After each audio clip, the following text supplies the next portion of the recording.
E vamos lá, com 33 páginas, provazinha, cargo de administrador aí, a Universidade do Piauí.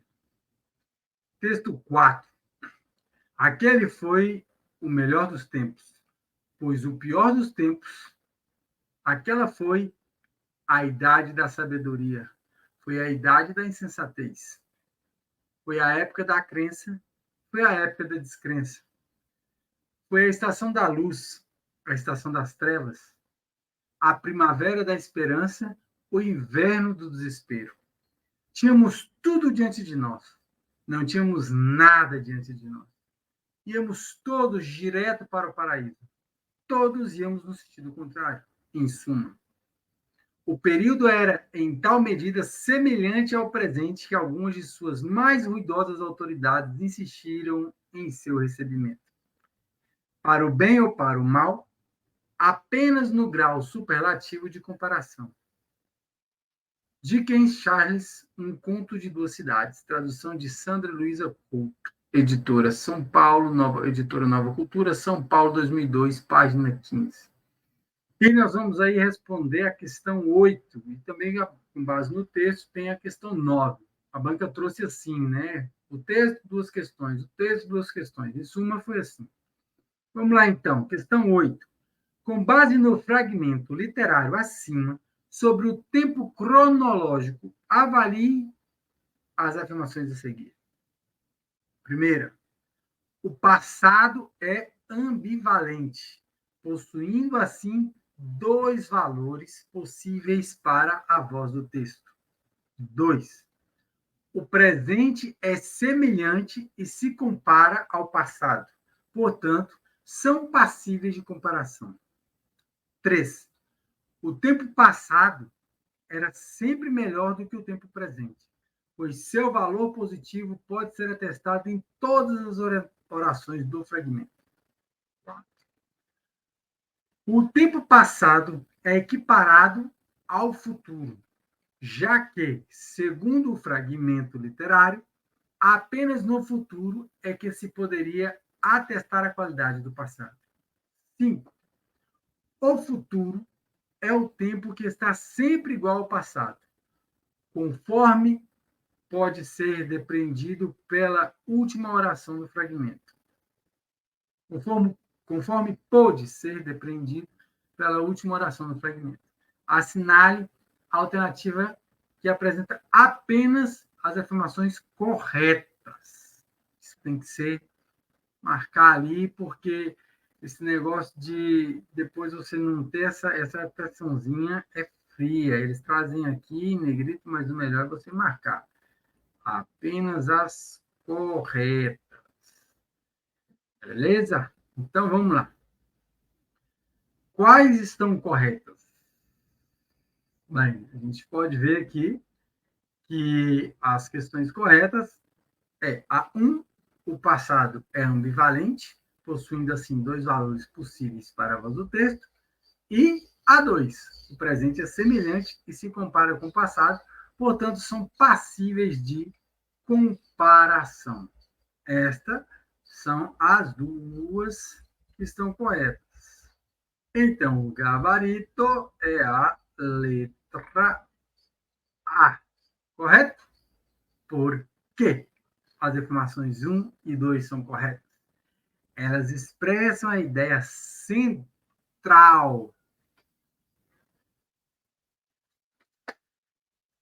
do fragmento literário sobre o tempo cronológico. O passado é ambivalente, possuindo dois valores possíveis para a voz do texto, que são o positivo e o negativo, expressos pelos contrastes entre os adjetivos e os substantivos que qualificam o período histórico. O presente é semelhante e se compara ao passado, portanto, são passíveis de comparação, conforme indicado pela expressão em tal medida semelhante ao presente. E pelo uso do grau superlativo de comparação. Se você analisar as outras informações, igual a 3, o tempo passado não era sempre melhor do que o tempo presente, mas tinha aspectos melhores e piores, conforme pode ser observado pelas orações coordenadas que apresentam uma antítese entre os termos. Por exemplo, o passado foi o melhor dos tempos e a idade da sabedoria, mas também foi o pior dos tempos e a idade da insensatez. A 4, por que ela está incorreta? O tempo passado não é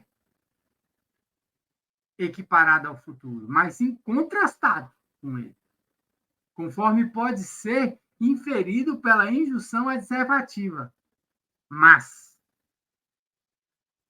que introduz a única oração do fragmento. O tempo passado é apresentado como um período de extremos e contradições, enquanto o futuro é apresentado como um destino incerto e indeterminado. E a 5, o futuro não é o tempo que será sempre igual ao passado, mas sim o tempo que dependerá das escolhas dos interlocutores entre o bem e o mal, conforme pode ser depreendido lá na expressão para o bem ou para o mal, que encerra o fragmento. O futuro é um tempo aberto e condicional, que pode ser diferente ou semelhante ao passado, dependendo das circunstâncias e das decisões do agente histórico. Então, não tem como. O gabarito, letra A, A1 e A2 é a que está correta. Se alguém não concorda, é só colocar aí que não, que acha que é outra. Mas eu já olhei o gabarito. Tá bom para descansar. Vamos lá, então, para a questão 9, que também trata lá do texto. Vamos lá. Ao final do texto 4, o autor explica que o período era, em tal medida, semelhante ao presente que algumas de suas mais ruidosas autoridades sentiram em seu recebimento, para o bem ou para o mal, apenas no grau superlativo de comparação.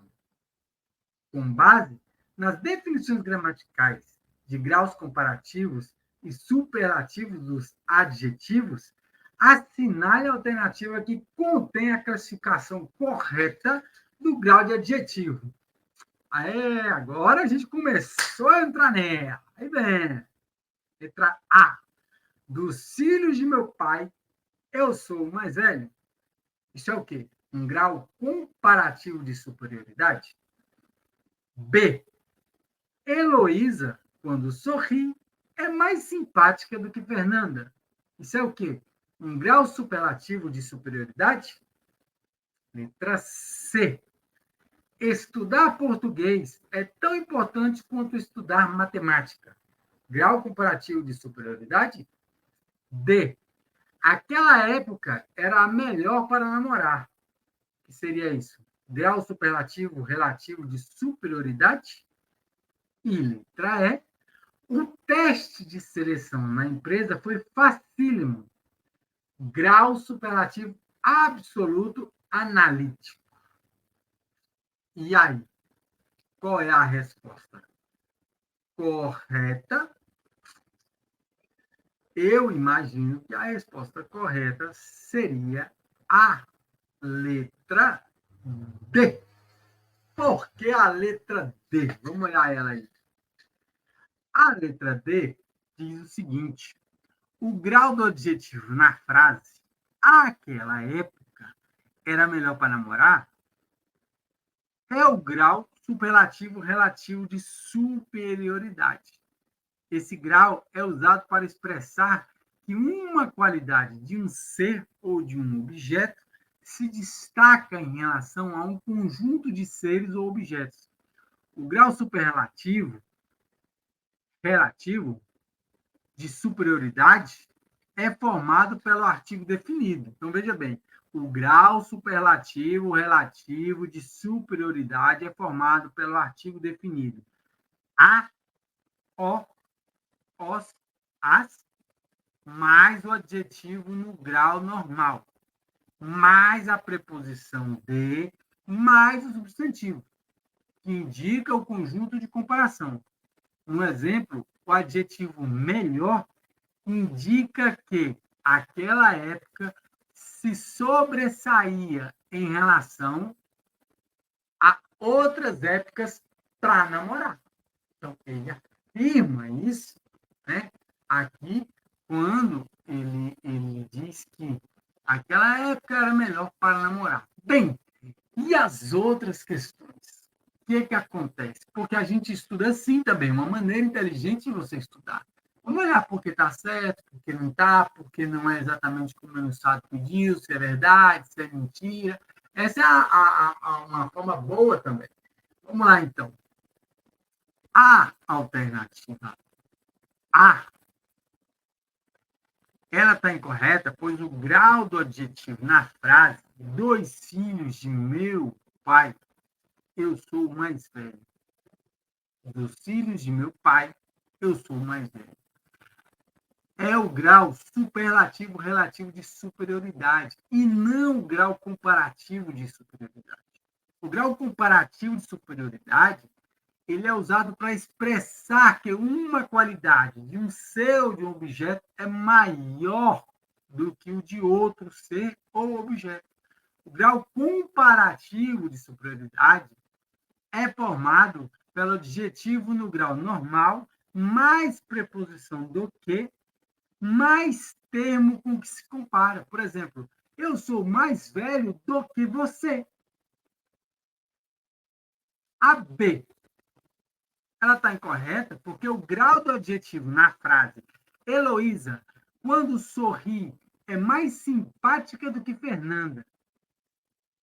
É o grau comparativo de superioridade e não o grau superlativo de superioridade. O grau superlativo, pessoal, de superioridade é usado para expressar que uma qualidade de um ser ou de um objeto atinge o seu mais alto grau. O grau superlativo de superioridade pode ser formado pelo advérbio muito, mais o adjetivo no grau normal, né, que é superlativo absoluto analítico, ou pelo adjetivo com o sufixo íssimo, relativo absoluto sintético. Por exemplo, é bom, eu gosto de dar o exemplo, porque aí eu vou vendo outras situações, né? Heloísa é muito simpática. Olha aí, aí sim, você tem essa correlação da maneira como eles colocaram. Então, por quê? Ou ainda, vamos ver outro aqui, porque eu usei o Isma, né, como exemplo. Heloísa é simpaticíssima. Letra C, ela está incorreta, pois o grau do adjetivo na frase estudar português é tão importante quanto estudar matemática. E o grau comparativo de igualdade e não o grau comparativo de superioridade. Entendeu? É o grau comparativo de igualdade e não o grau comparativo de superioridade. O grau comparativo de igualdade é usado para expressar que uma qualidade de um ser ou de um objeto é igual à de outro ser ou objeto. O grau comparativo de igualdade é formado pelo advérbio tão, mais adjetivo no grau normal, mais conjunção quanto, e mais o termo com que se compara. E a E, ela está errada, pois o grau do adjetivo na frase "o teste de seleção na empresa foi facílimo" é o grau superlativo absoluto sintético e não o grau superlativo absoluto analítico. O grau superlativo absoluto analítico é usado para expressar que uma qualidade de um ser ou de um objetivo atinge o seu mais alto grau, sem depender da comparação com outros seres ou objetos. O grau superlativo absoluto analítico é formado pelos advérbios muito mais o adjetivo no grau normal. Por exemplo, aí você pode colocar: o teste foi muito fácil. Foi não. Lá no caso do teste, né? Ele falou. Então, você poderia colocar aí: o teste foi muito fácil. Beleza, pessoal? Então, a gente vai ficando por aqui. Eu não sei se vai ser dividido em duas partes, ou se eu vou conseguir postar uma parte só para as duas questões. Ficou bem longo, mas é porque a gente já começou a entrar nessa parte de gramática. E a gramática, eu, pelo menos, consigo estudar tanto encontrando a resposta correta, como porque as outras estão erradas. E quando você vai lá no gabarito, aí a prova já saiu o resultado, saiu o gabarito, você olha lá, essa aqui está correta. Por quê? Mas e as outras? O que tem com as outras? Então, você, na verdade, com uma questão, você tem 5 aprendizados, pelo menos. 5 oportunidades de aprender. Beleza? Então, é isso aí, pessoal. Valeu.